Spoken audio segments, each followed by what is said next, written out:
Hi friends, welcome to my channel Sana kitchen and vlogs. Today recipe dry fruit milkshake. Dry fruit milk షేక్ని నేను చేసి చూపిస్తున్న ఇంగ్రీడియంట్స్తో అయితే మీరు ఒక్కసారి ట్రై చేయండి. చాలా సూపర్ టేస్టీగా అయితే ఉండిద్ది. ఫస్ట్గా అయితే నేను 1 బనానాని తీసుకున్నాను. నెక్స్ట్ బెల్లం పౌడర్ని అయితే తీసేసుకున్నాను. జీడిపప్పు, బాదం పప్పు కూడా తీసేసుకోండి. ఖర్జూరం తీసుకోండి. నెక్స్ట్ అయితే 1 గ్లాస్ అయితే పాలు అయితే తీసుకోండి. తర్వాత పుట్నాలు అయితే మీ ఆప్షన్ అండి, కావాలంటే తీసుకోండి. మా ఇంట్లో వారు ప్రిఫర్ చేశారని నేనైతే తీసేసుకున్నాను. ఇవన్నిటితో అయితే సూపర్ టేస్టీగా డ్రై ఫ్రూట్ మిల్క్ షేక్ అయితే చేద్దాం పదండి. ఫస్ట్గా అయితే నేను ఇక్కడ తీసుకున్న ఖర్జూరాన్ని అయితే గింజలను అయితే తీసేసుకొని పక్కన పెట్టేశాను.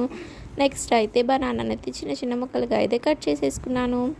తర్వాత ఒక మిక్సింగ్ బౌల్ తీసుకొని దీంట్లోకి అయితే ఫస్ట్ అయితే నేను తీసేసుకున్న పుట్నాలను అయితే వేసేసుకున్నాను.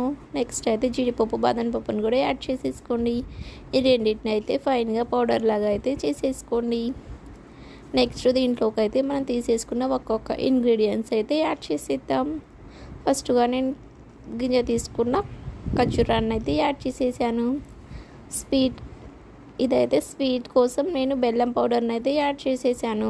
లాస్ట్కి అయితే బనానా అయితే యాడ్ చేసుకోండి.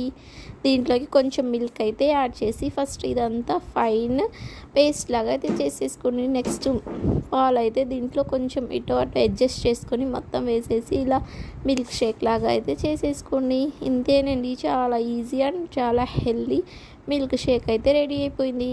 మీ పిల్లలు అయితే ఈ మిల్క్ షేక్ని అలా తాగరా, అయితే మీరైతే ఇలా క్రియేటివేట్ చేసి అయితే ఇచ్చేసేయండి. పిల్లలకైతే కొంచెం క్రియేటివిటీ అయితే చాలా నచ్చుద్ది. ఇలా అయితే తాగేస్తారు. Boy friends.